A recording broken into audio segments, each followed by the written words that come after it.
Ok. Então, bom dia, sejam bem-vindos hoje, dia 28 de maio de 2024, para nosso lançamento do livro Temas de Pesquisa em Preservação Digital. Foi um resultado de trabalho de pesquisa do nosso grupo e que hoje estamos aqui presentes para fazer o lançamento. Agradecemos também, nesse momento, a todas as pessoas que participaram de alguma outra forma, mas, bom, primeiramente, o Ministério, né, de Ciência e Tecnologia e Informação, por nos dar essa oportunidade de nos reunir e produzir, né, as coisas que nós achamos que são importantes para nosso país. E ao Instituto Brasileiro de Informação em Ciência e Tecnologia, que é nossa casa, onde estamos também hospedados para poder produzir, né, coisas que sejam interessantes na gestão da informação, tanto científica, cultural, do país. Então, nesse momento, passo a palavra para o diretor do IBICT, Tiago Braga, para que ele nos dê as primeiras, abra a nossa cerimônia de lançamento. Tudo bem, Tiago? Olá a todos, tudo jóia, Miguel? Muito obrigado pelo convite. Queria cumprimentar todas e todos. O lançamento desse livro, sobre os temas de pesquisa e preservação digital, ele é um lançamento que visa corroborar para a diversidade de atuação do IBICT na área de preservação digital.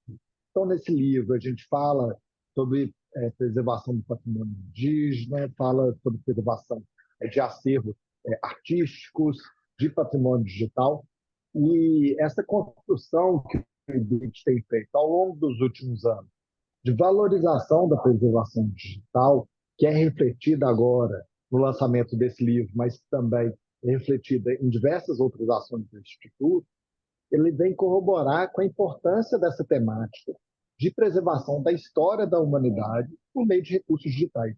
Agora a gente esteve discutindo com o problema que teve, né, a catástrofe que teve no Rio Grande do Sul, o tanto de acervo que se perdeu e o quão importante é termos estratégias sólidas e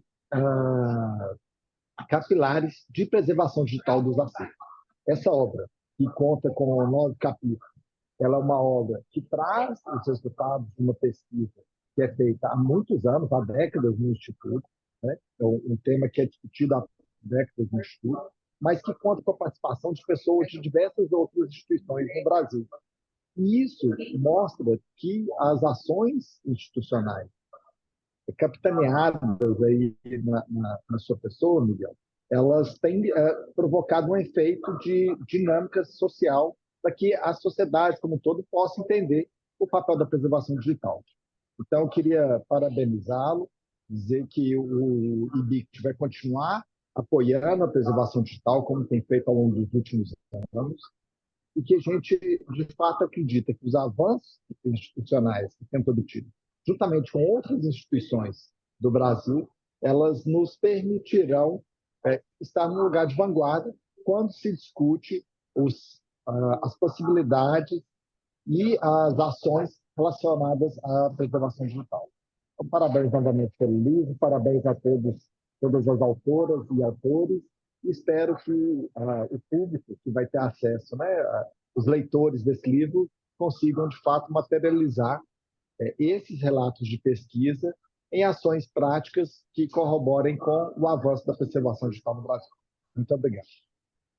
Muito obrigado, Tiago. Obrigado pelo apoio, como sempre, né, o suporte que nos dá aqui para os trabalhos de vários grupos de pesquisa com projetos e os serviços da Cariniana, e principalmente também apoio à coordenação que leva em frente, né, a editora IBICT, que nos deu esse apoio também para a publicação do livro, na figura do professor Gustavo Saldanha, do IBICT no Rio de Janeiro. E agora passamos nesse momento para a parte de descrição do livro e, mais que nada, para uma contribuição muito boa que nós tivemos, que agradecemos já várias vezes, do professor Murilo Bastos da Cunha, da Universidade de Brasília, que nos deu esse privilégio, né, de poder contar com a opinião dele sobre o livro, e que nesse momento damos a palavra para que nos dê mais uma vez sua opinião e também o que podemos dizer que seria a contribuição desse livro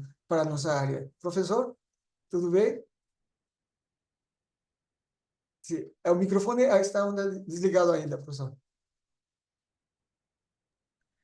Miguel, licença, não está transmitindo no YouTube. Estamos aguardando, não tem problema. Uhum, sim. Ok. Sim, Murilo? Professor Murilo? Deixa eu ver se seu microfone conseguimos... eh, eh, sim, o microfone, professor? Agora sim, já está ligado o microfone. Sim, sim. Ótimo. Obrigado. Bom, o Miguel e seu grupo, né, acho que fez um trabalho muito interessante, importante, né, e pediu-me que fizesse o prefácio dessa obra. Para fazer o prefácio, eu dei uma lida em todos os capítulos e achei a obra bastante importante. É claro que, ao longo dessa nossa fala agora, nós vamos sugerir outras coisas para a Cariniana e atividades para o Instituto possa fazer. Pois bem, eu fiz um levantamento no mecanismo de busca Google em meados de março, quase 2 meses atrás, e entrei no portal da Amazon para procurar o termo Digital Preservation, para verificar quantos livros sobre preservação digital tinha naquele momento. E o resultado retornou com 938 livros. Isso me assustou, porque mostra que a temática é tratada a nível universal, vamos dizer assim, né? Também dei uma olhada no Google Acadêmico, né, para verificar como é que estava a temática preservação digital feita pelos colegas pesquisadores de todo o mundo. E o resultado gerou um total de 2.890 itens. É claro que muitos desses itens são repetidos, etc. e tal, alguns são traduções. Mas, de qualquer maneira, é uma massa fantástica de literatura que está por aí, né? Então, eu acho que não é falta de estudos que estão sendo feitos na academia, mas o que eu vejo é um gap entre o que a academia estuda e que a população, a sociedade em geral está fazendo, né? É claro que esse livro vem contribuir, principalmente para mostrar as experiências brasileiras, porque até uns anos atrás a gente citava Inglaterra, Estados Unidos, Alemanha, etc., etc., né? E pouquíssimas experiências brasileiras, né? E aqui a gente tem que ressaltar o papel do INPE. Já em 24 anos atrás, já tinha preocupação de fazer a preservação digital. E essa ideia foi expandida, né? E hoje, felizmente, com a Cariniana, nós temos um grupo dentro do IBIT específico para a preservação digital, né? A preservação digital não pode ficar na academia, não pode ficar nos laboratórios de pesquisa. Se a gente conversar com parentes e amigos, né? Então, você já perdeu uma fotografia do seu celular ou da sua câmera digital, ou mesmo dos antigos disquetes, né? Muita gente vai dizer, sim, eu tenho, mas eu não consigo recuperar mais aquela foto que eu tenho, está em disquete, etc. e tal, né? Então, felizmente, a gente ainda encontra alguns fotógrafos que têm a possibilidade de usar, né, e recuperar uma imagem contida num disquete de 10, 15 ou 20 anos atrás. Em 2016, eu fiz um editorial para a Revista Ibero-Americana de Ciência da Informação, né? Sou editor já há algum tempo, e intitulei, né, aquele editorial de Preservar é preciso, viver não é preciso. É claro que eu estava parafraseando, né, o grande poeta português Fernando Pessoa, né? E em seus versos, né, ele dizia que navegar é preciso, viver não é preciso. Então, eu fiz uma provocação de preservar é preciso, viver não é preciso.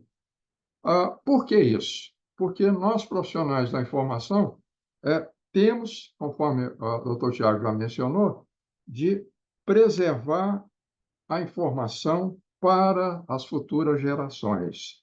E isso está um grande perigo, né? Eu acho que, além desse livro, que sob a coordenação do Miguel está sendo lançado nesse momento, né, com 9 capítulos de brasileiros, né, nós temos também de pensar algumas atividades que eu chamaria de, na área de comunicação científica, eu chamo de divulgação ou facilitação para o público em geral. Nós temos de ter algumas ações, né, que visem mostrar uma espécie de letramento da preservação digital. E aí no IBICT tem um grupo, né, que estuda essa área, que poderia adaptar, né, a temática de preservação digital dentro do letramento informacional, o letramento em informação. Acho que seria uma contribuição importante. E tentar fazer, talvez o canal Ciência ou outros mecanismos de divulgação, artigos voltados para a população. Como preservar as suas fotografias que estão no celular, como preservar e assim por diante. Como fazer a preservação de uma fotografia em preto e branco de 50 ou 100 anos atrás. Que, aliás, as fotografias antigas são mais preservadas do que as novas digitais. É um paradoxo, né? Quer dizer, não deveria ocorrer isso. Nós temos, então, de também, Miguel e demais colegas, de catequizar os pesquisadores. Os pesquisadores estão perdendo informação por não saberem, né, como preservar os seus arquivos, né?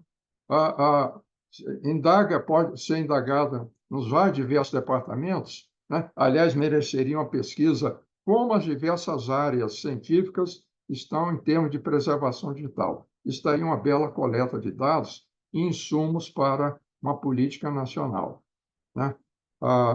Talvez contactar também as associações e sociedades científicas, mostrando a importância disso. Preparar artigos que possam ser divulgados nos boletins, nos blogs científicos e assim por diante, né? E também, eu acho que precisaríamos de mais documentos em português, né? Principalmente manuais de como fazer o dia a dia da preservação, né? Para não ficar só com os especialistas. Eu acho que a gente tem que fazer aquela ponte com a pessoa que tem uma dificuldade, né? O que é que eu faço com o material que está na minha câmera, no meu celular, etc. Deixo nas nuvens? As nuvens também desaparecem, né? A gente sabe que há perda de informação nas nuvens. Então, concluindo, Miguel e demais autores dos capítulos, novos capítulos, eu acho que foi uma contribuição importante.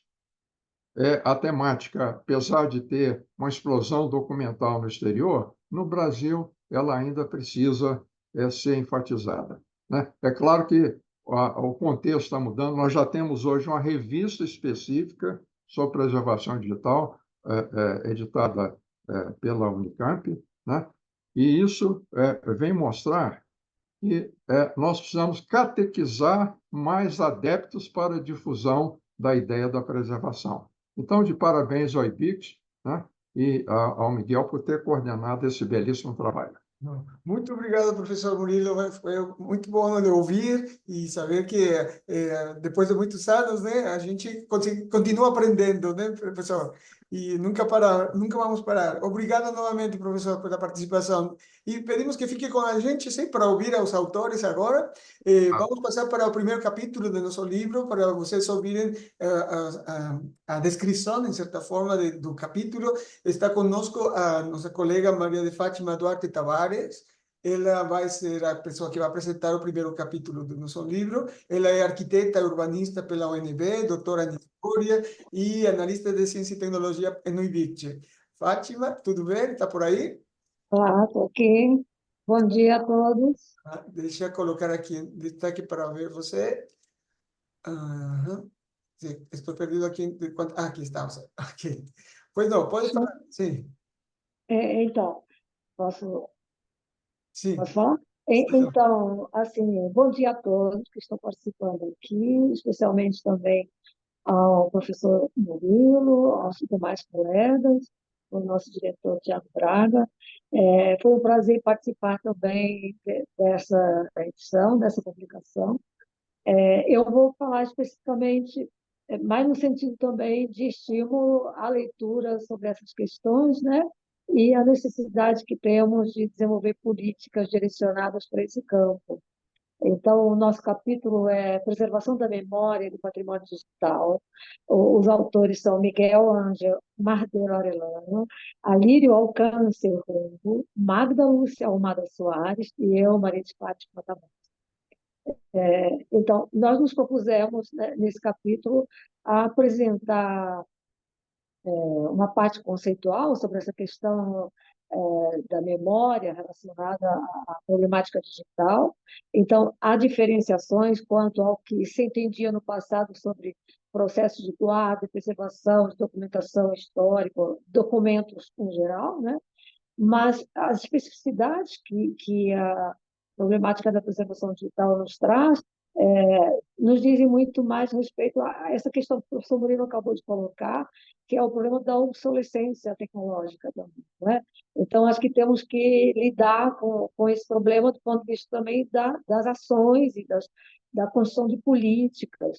E, para isso, necessitamos que as nossas instituições, tanto no Brasil quanto nos países lusófonos, né, que é do que se trata aqui o nosso capítulo, também tenham ações direcionadas a esse campo, né, de discussão.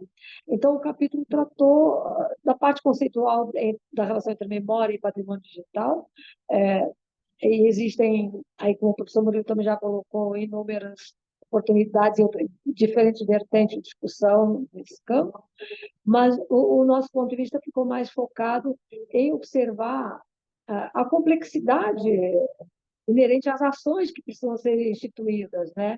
E também sobre a problemática, tanto no Brasil, aí no caso foi o estudo da Fundação Oswaldo Cruz sobre esse problema, e também no caso do professor Alírio Rungo, de Moçambique, também um levantamento muito generoso aí dos problemas associados às instituições de memória de Moçambique, o que há pela frente aí, em termos de trabalho sobre essa questão da preservação digital. No nosso caso do Brasil, do ponto de vista mais abrangente, também fizemos um levantamento a partir dos dados que o CONAC apresenta em relação às instituições brasileiras, e também configura, né, uma grande defasagem relacionada a esse campo do que estamos tratando.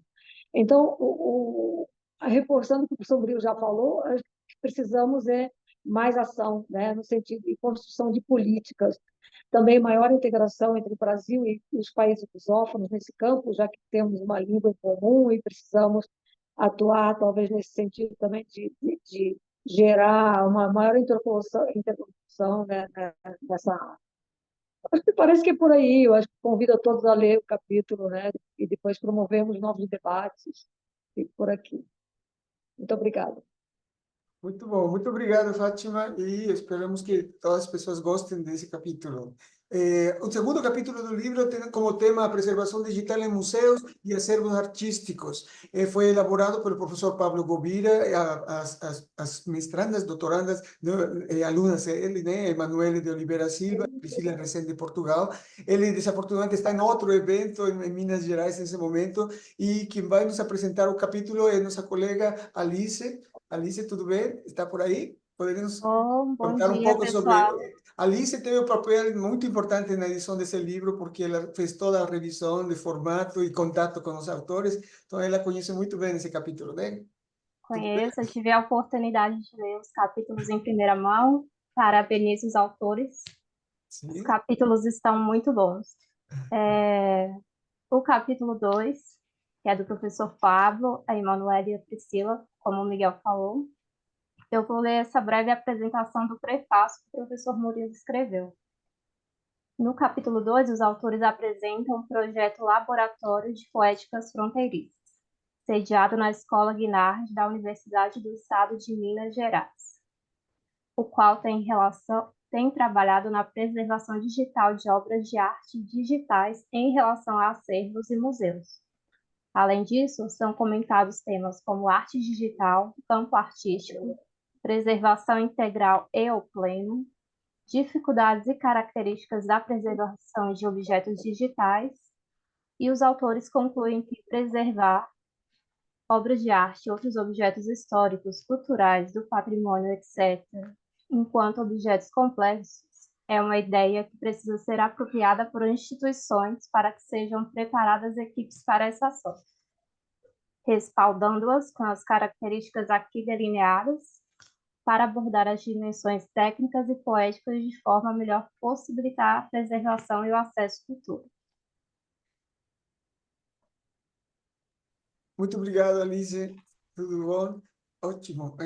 Esse capítulo muito interessante da grupo de pesquisa, da linha de pesquisa sobre preservação em museus. Convidá-los a todos para dar uma lida também, sim? Bom, o terceiro, obrigado, Alice. Agora vamos passar a palavra para a professora Khadija Valéria Reginaldo de Oliveira, que ela, junto com nossa colega Flor Maria Silvestre Estela e Igor Dias Ferrer, escreveu no capítulo Preservação Digital da Memória Indígena. Então, por favor, professora Khadija, pode falar? Muito bom dia, muito obrigada, líder, muito obrigada, Miguel. Prazer estar aqui com todos vocês, pesquisadores e pesquisadoras na temática de preservação. Nessa grande temática, desculpa, que nós abrimos agora, professor Murilo, é uma honra sempre lhe ouvir, lhe escutar, é sempre um aprendizado. Então, meu agradecimento também vai para a Flor e para o Igor, né, que dentro da nossa linha de pesquisa, firmamos aí um compromisso com um primeiro, né, um capítulo sobre essa temática que é da nossa linha de pesquisa. Então, falando um pouquinho sobre uma pequena abordagem, né, ou apresentação sobre o capítulo, então a gente tece aqui considerações sobre a preservação digital no contexto da memória indígena. Então, essas reflexões que nós vamos trazer aqui, ela olha para a pesquisa, o tratamento de objetos digitais desses povos originários, que são, né, questões de importância e também de sensibilidade.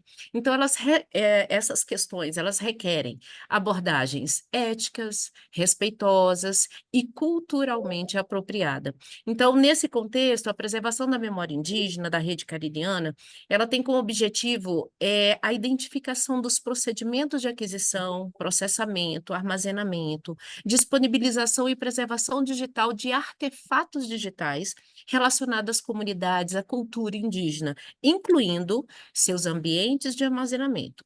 Bem, de que maneira esse capítulo está estruturado? Então, a partir dessa relação com os objetivos da linha de pesquisa, são apresentados questões que vão falar sobre essa memória informacional indígena.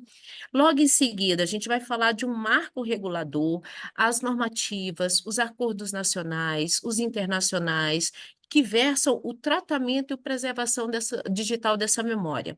Então, em sequência, a gente pensa um pouquinho da identificação das necessidades dos usuários e dos não usuários, o que vamos preservar, o que eles querem, o que essas comunidades querem preservar. Quais são os tipos de informações tangíveis e intangíveis, pensar na forma como organizar e que tipo de linguagem vai ser mais adequada ou vai ser utilizada para recuperar essa informação preservada, os sistemas de recuperação da informação. Em seguida, e finalizando, um aspecto importante que vale destacar, que nós já temos um repositório, o Dataverse, né, onde a gente vai começar a colocar ali os conteúdos para serem preservados dentro da rede cariniana, e a gente termina com esse aspecto, a infraestrutura tecnológica para a preservação digital. Então, a gente tem um modelo, esse modelo a gente vai adotar, vai criar um novo modelo a partir do que nós estamos desenvolvendo enquanto pesquisa, estudos na linha. Então, a gente fecha o capítulo mencionando essa importância de considerar todo um planejamento de preservação digital, nascendo da curadoria, nascendo da identidade com o digital, passando também pela gestão de risco, né? E a elaboração de uma política, quiçá, né, de preservação digital para o resguardo, para a salvaguarda, para a questão da manutenção do acesso e da integridade dessa informação sobre a memória indígena. Então, meu muito obrigada aos pares, à Rede Cariniana, e sejam bem-vindos a essa linha de pesquisa para os pesquisadores que tiverem interesse nessa temática. É isso, obrigada. Muito obrigado, Khadija. É ótimo e sim, acho que vai ser uma área que vai realmente ter uma demanda por trabalhos, por pesquisas novas, né, para poder cobrir todo esse aspecto que é a preservação da cultura dos povos originais. Muito bom, obrigado. Vamos passar agora ao capítulo 4, que trata sobre os contextos e tendências para a preservação digital de audiovisuais. Foi produzido por nossos colegas João Guilherme Nogueira Machado, Inês Aysengard Menezes, José Carlos Abud Grácio e Michael dos Santos Leite e nossa colega professora Telma Campanha de Carvalho. Professora Inês, tudo bem? Está por aí? Oi, bom dia, boa tarde, boa Seja noite. bem-vinda. Tudo bem. Saúdo colegas aqui da Cariniana e quem estiver nos assistindo. Esse capítulo tratou de documentos audiovisuais, então a gente fez uma apresentação do que é a complexidade do digital, né, que vai desde o formato dos arquivos, né, a gente tem diferentes elementos de constituição desses arquivos, codecs, o próprio formato e a obsolescência, né, a ameaça de obsolescência a esses formatos, tem a questão da reprodutibilidade dos arquivos, né? Então a gente fez um brevíssimo panorama histórico em relação a como o audiovisual foi visto pelas ciências da informação, museologia, arqueologia e por fim, né, a preservação audiovisual. A gente falou de modelos de metadados que a gente pode aplicar a documentos audiovisuais, mencionamos, né, a questão da inteligência artificial, que é algo muito um assunto premente, assim, que é urgente da gente começar também a se debruçar, né? Como incorporar essas práticas aos nossos fluxos de trabalho e o que essa tecnologia significa para a gestão e preservação de documentos audiovisuais. Fizemos uma abordagem em relação à catalogação, né? Da complexidade que o documento audiovisual indica, né, para a prática de catalogação e os modelos de preservação, os fluxos de preservação digital atrelados a repositórios e desafios para esse fluxo, né? A gente teve um destaque para modelos de metadados como o Dublin Core, PREMIS, enfim. Então, eu convido a todas, todos e todes a acompanharem a nossa breve pesquisa em torno do documento audiovisual neste livro. Muito obrigado, Inês. Obrigado pelo trabalho, também parabéns pelo trabalho, e acho que vamos ter bastantes coisas interessantes para conclusões depois de ler esse livro, né? E esse capítulo especificamente. Muito bom, obrigado. Vamos passar agora para nosso colega Gildenir Carolina dos Santos, que ele, junto com nosso colega Diego Abadan, José Antônio Seiba Paiva, Júlio Santillán Aldana, Pablo Valério Polônia e Vânia Ferreira da Silva, escreveram um capítulo Cenários de Preservação Digital de Periódicos. Capítulo 5. Tudo bem? Sim, está por aí, Gildenir? Sim? Sim, Miguel, estou aqui. Ah, aqui, ó. Desculpa. Está apresentando aí, os meus slides ou não? Sim, sim. Beleza. Eu Agora sou sim. mais assim, didático, bibliotecário, eu quero ilustrar o que eu estou querendo falar, então, por essa parte. Tudo bem, pode começar. Tá bom. Bom dia a todos, os colegas aqui presentes do nosso grupo, em especial ao meu amigo Murilo, que está aqui, e ao professor Tiago, que também fez parte inicialmente sobre a abertura do nosso livro. Nós vamos estar falando sobre o capítulo Cenários da Preservação Digital de Periódicos. Esse capítulo teve participação não só de mim, mas também do Diego Abadan, do Pablo Valério, que também está aqui, José Antônio Eusébio Paiva, o Júlio Santillán e a Vânia Ferreira da Silva. Então, foram os colegas que compilaram os trabalhos para nosso desenvolvimento. A estrutura dele, ele está desenvolvido justamente com a parte inicial falando sobre as estratégias e ações desenvolvidas pela Rede Cariniana no Brasil, voltada para a preservação digital de periódicos científicos. Sabemos que a rede começou praticamente com os objetos periódicos científicos a ser preservados.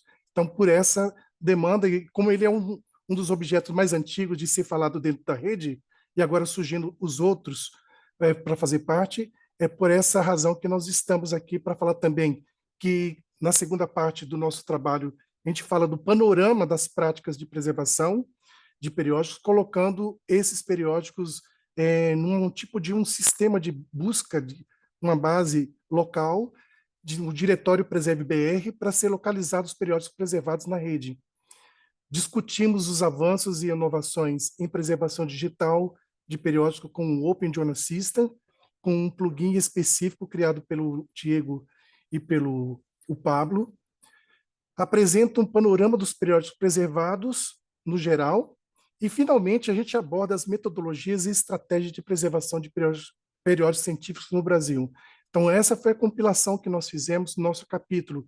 Demos as iniciais. E agora, com essa contribuição do professor Murilo, falando da gente usar a divulgação, de fazer o letramento informacional do que a gente tem da forma da popularização da ciência, uma forma mais lúdica, isso é legal.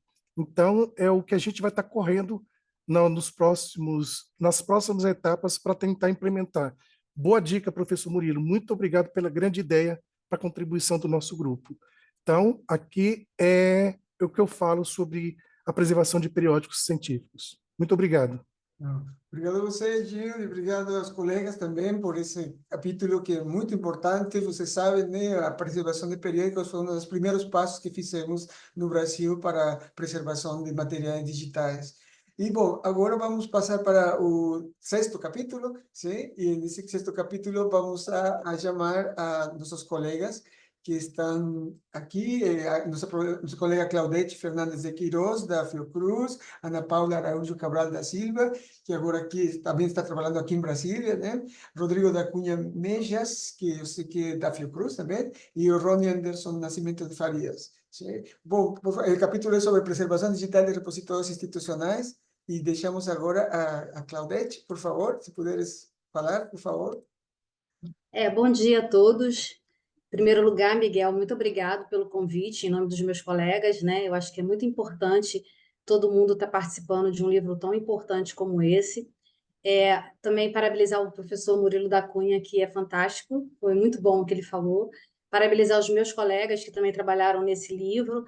E a nossa intenção foi falar sobre a preservação digital de repositórios, né, institucionais, na qual a gente trabalha, comentando como isso é importante para os materiais e para a preservação a longo prazo, né? E a gente começou falando um pouquinho do contexto histórico, né, dos acervos de memória, né, de como isso vem evoluindo ao longo dos anos, e principalmente depois da internet, como isso cresceu e as tecnologias que surgiram, e como também é importante que a gente tenha métodos, normas e procedimentos para aplicar a preservação digital nos seus acervos.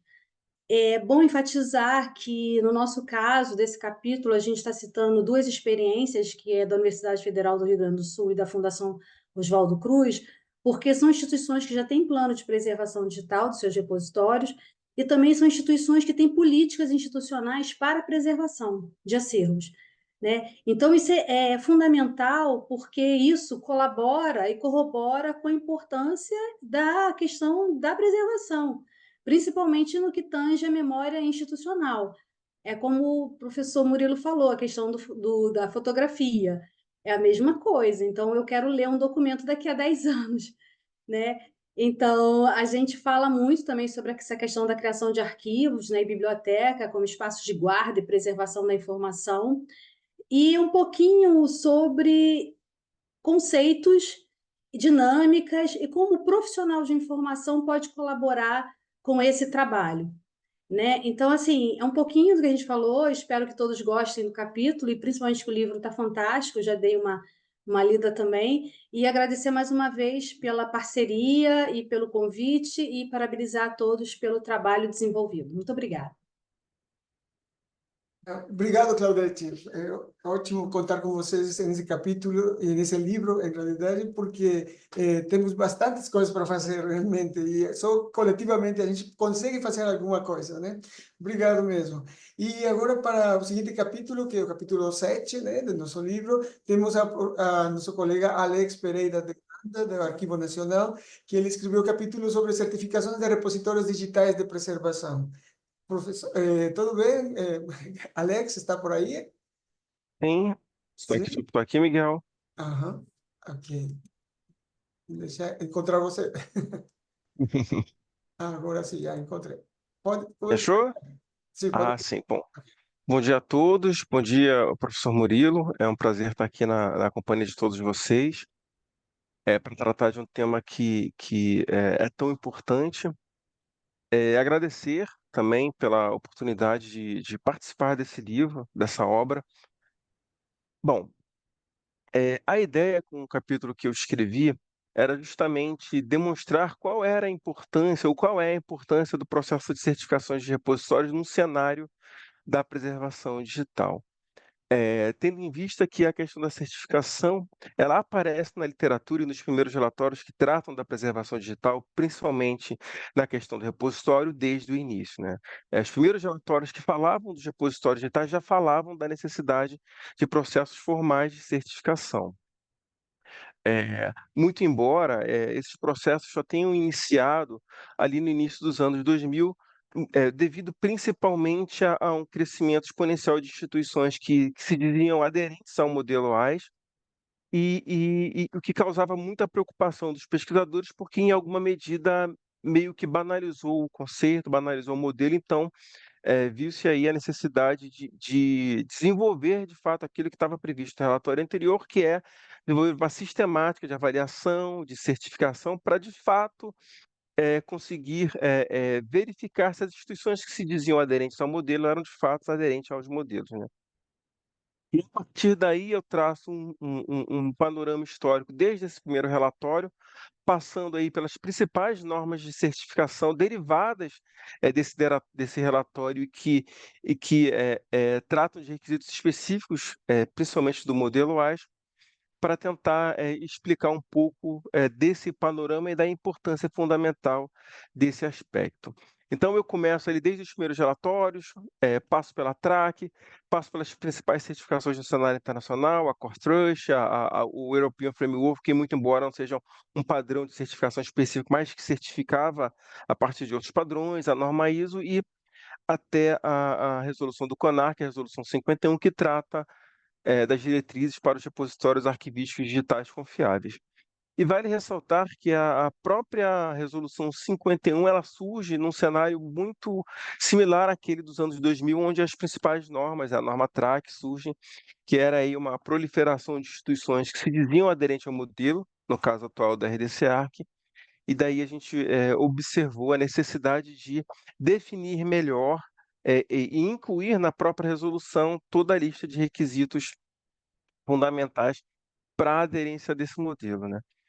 A gente sabe que no Brasil, até o momento, não existe uma entidade de certificação formal, muito embora nada impeça das instituições promoverem seus processos internos de auditoria e buscarem aí produzir os seus relatórios de aderência, e como uma ação de transparência, publicizarem esses relatórios demonstrando que atendem às normas, às boas práticas e aquilo que já é consolidado no cenário internacional como o que deve ser feito mediante a questão da preservação digital.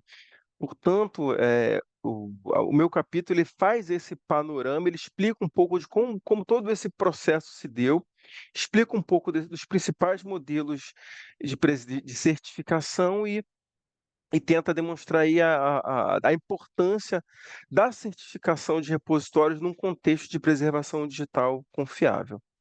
E é isso, Miguel. Eu agradeço aí a atenção de todos e espero que façam uma boa leitura de toda a obra. Muito bom, obrigado, Alex. E parabéns pelo capítulo também, ficou muito bom. O capítulo do Alex a gente teve que cortar porque era muito longo, né, Alex? Mas está muito bom, ficou muito ótimo, muito bom. Muito bem, obrigado. Vamos passar agora para o penúltimo capítulo, né, de nosso trabalho, que seria o trabalho do professor Fabiano Couto Correa da Silva, Leonora de Beckberg, não sei pronunciar o nome dela, a professora Leonora, Laura Vilera Rodrigues Rezende, que escreveu um capítulo de análise terminológica de dados de pesquisa científica para a preservação digital. Professora Leonora, pode falar seu nome completo, por favor? Com todo prazer, Miguel. Vou agradecer aqui a oportunidade de estar aqui, pela recepção tão calorosa da Rede Cariniana à minha pessoa. Meu nome é Lenora de Borreper da Silva Schweitzer, sou professora da UFES, né? E vou apresentar rapidamente o capítulo que foi desenvolvido com uma parceria com o professor Fabiano Couto, da Universidade Federal do Rio Grande do Sul, esse querido colega que, como todos que estão no Sul, está sendo bastante afetado. Em nome dele, eu presto a solidariedade à nossa população, a todos que estão sofrendo com essa perda dos arquivos, com esses danos causados terríveis, e a professora Laura Rezende. Então, esse capítulo ele é resultado de uma busca de uma sistematização, conforme a própria professora Cadídia falou, e o professor Gilberto, todos já manifestaram. Nós estamos buscando sistematizar e traçar uma linha de coerência. E existem, conforme já foi enfatizado, os repositórios que são mais conhecidos, como os institucionais, os primeiros repositórios. Existem os repositórios digitais confiáveis e existe o repositório de dados. E aí, a primeira questão que é importante para a gente buscar essa compreensão da nossa área é entender exatamente o que deve ser inserido. Afinal de contas, conforme Cadídia mencionou, ela está colocando a sua pesquisa no Dataverse. O Dataverse é uma ferramenta que é diferente de um RDC-ARC. Então, para a gente chegar e até ter uma maior clareza, onde é que eu vou colocar? Eu vou colocar no repositório institucional? Eu vou colocar no repositório digital confiável? Eu vou colocar no repositório de dados? Qual a diferença entre eles? Então, para a gente poder trabalhar dentro dessa linha de pesquisa que faz parte da Rede Cariniana, que envolve repositórios de dados, nós buscamos trazer considerações a respeito dos termos que são utilizados, porque existem diferenças, e a gente compreendeu que pesquisa envolve não apenas pesquisas que nós consideramos já naturais para nós do ambiente acadêmico, de uma forma geral, mas também tem as pesquisas de opinião, pesquisa de marketing. Vale tudo? Não vale? Para a gente até poder definir o que efetivamente é objeto desse repositório. Então, nós buscamos na literatura internacional e buscamos analisar especificamente 3 termos: repositório de dados de pesquisa, dados acadêmicos e dados científicos, buscando encontrar uma padronização para que a gente saiba na hora. Todos nós somos da área da informação e sabemos o quanto uma precisão terminológica é importante para que a gente possa fazer esse diálogo. Então, esse é um capítulo que começa para nós a introdução para que nós possamos dar o segundo passo, entender efetivamente sobre o que nós estamos falando, o que exatamente é o objeto para ser inserido nesse repositório, buscando trazer uma reflexão que nos auxilie mais adiante para que a gente saiba imediatamente, para a gente poder dizer, não, isso não se cabe, porque depois, mais adiante, a gente sabe quanto vai ficar difícil a própria recuperação, porque você vai buscar num ambiente e não vai achar. Onde é que a gente coloca? Então, esse capítulo, ele vem inaugurando essa nossa preocupação em trazer uma precisão para a nossa pesquisa e pretendemos ir desenvolvendo. Por quê? Porque um repositório, quando a gente fala desses tipos de dados, envolve um plano de gestão de dados, tem uma série de outras questões que não é, por exemplo, o foco do repositório institucional. O quanto que é necessário fazer esse trabalho no decorrer da pesquisa, para que a gente possa trazer sempre uma busca de orientação. Porque muitas das vezes a gente pode dizer, é um documento de arquivo, mas também são dados para reuso e que vai possibilitar esse reuso com todas essas questões. Então, não vou querer me alongar no meu tempo, mas basicamente para dizer que esse é o capítulo inaugural da nossa linha de pesquisa, que, conforme todos aqui estão dizendo, já antevê a nova necessidade, a contínua necessidade de explicação do que nós estamos desenvolvendo. Então, agradecendo mais uma vez a oportunidade de compartilhar essa bela obra e também de estar aqui trazendo o nosso capítulo, agradeço a oportunidade. Contrário, muito obrigado, professora Leonora. Obrigado aos colegas também, parabéns aos colegas pelo capítulo. E também quero aproveitar uma informação, né? A professora Leonora vai dar uma palestra no primeiro ciclo de palestras da Adriane, que começa no mês que vem, sobre privacidade e preservação em repositórios. Não é assim, professora? Sim? Então, está convidado, vai ser no dia 6 de junho, 12 de junho. 12 de junho. Muito bem, obrigado, professora.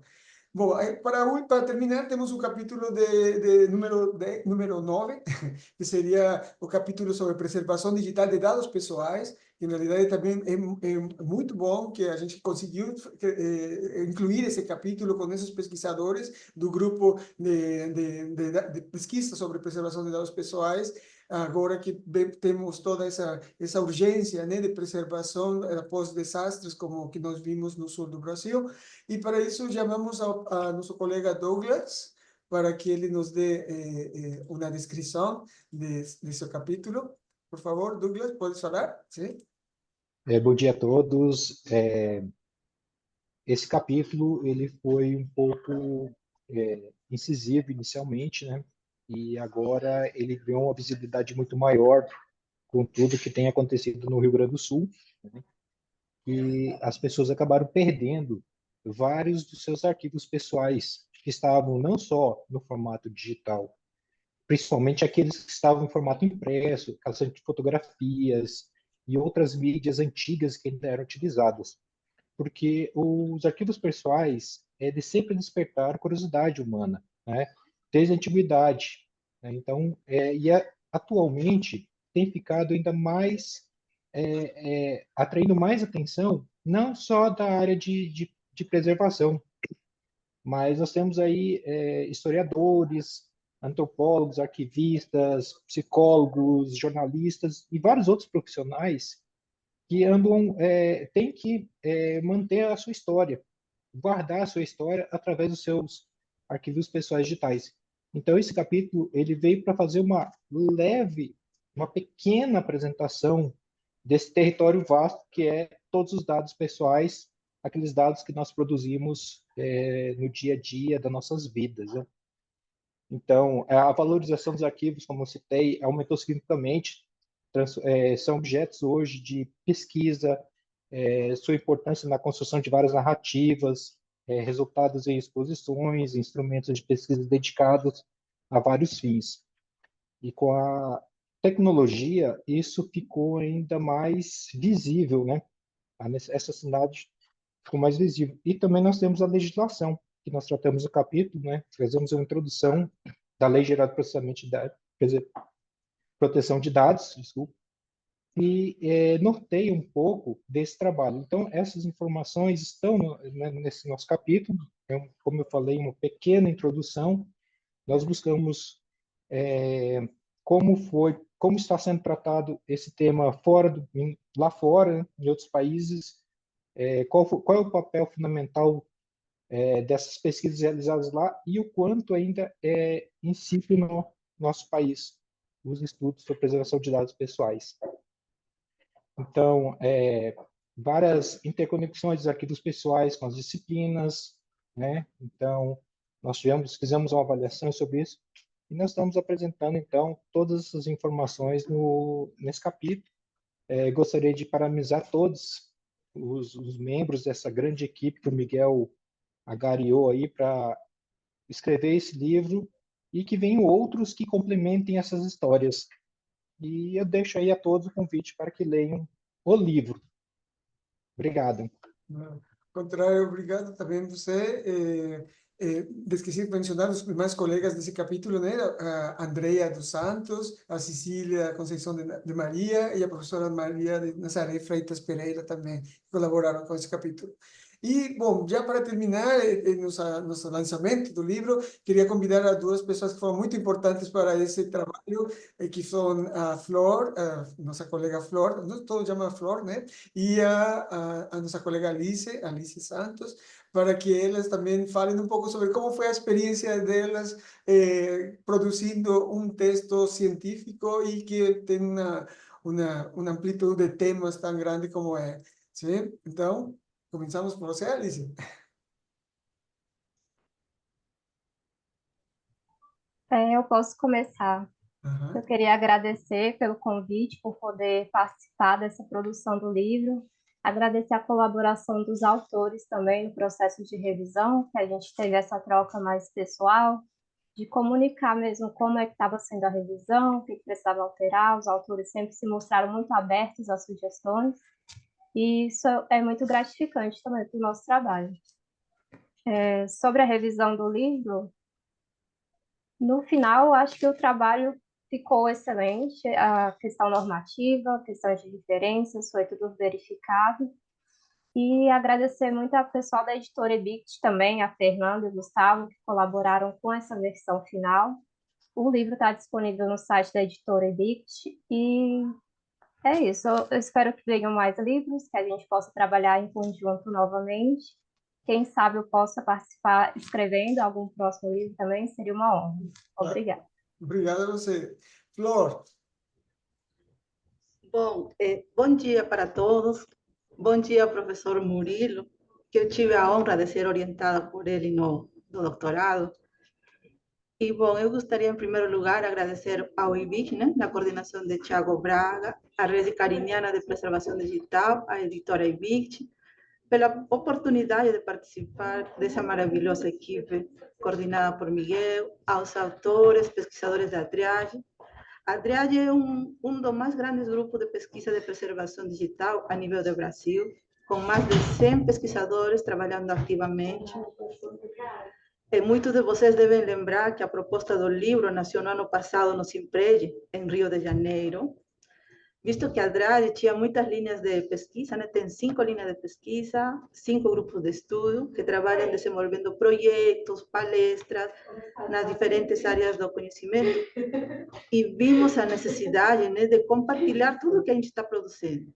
Então, foi aí nesse contexto que os líderes de cada linha e grupo aceitaram esse desafio e iniciou seu trabalho, né, em equipe em agosto de 2023.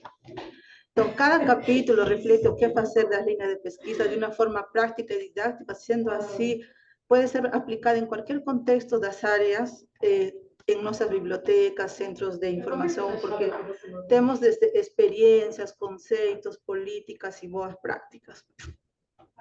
Agora, eu acho que estamos com um desafio tudo, né? Pensando em que os capítulos sejam guias e práticas ou manuais para promover o letramento informacional de preservação digital. Pode ser a nossa meta para fechar 2024, né? Então, logo estaremos coordenando tudo. E aí eu gostaria de agradecer a todos os pesquisadores que contribuíram para a escrita do livro e continuemos firmes, né, nessa luta na promoção da preservação digital. Parabéns a todos os autores.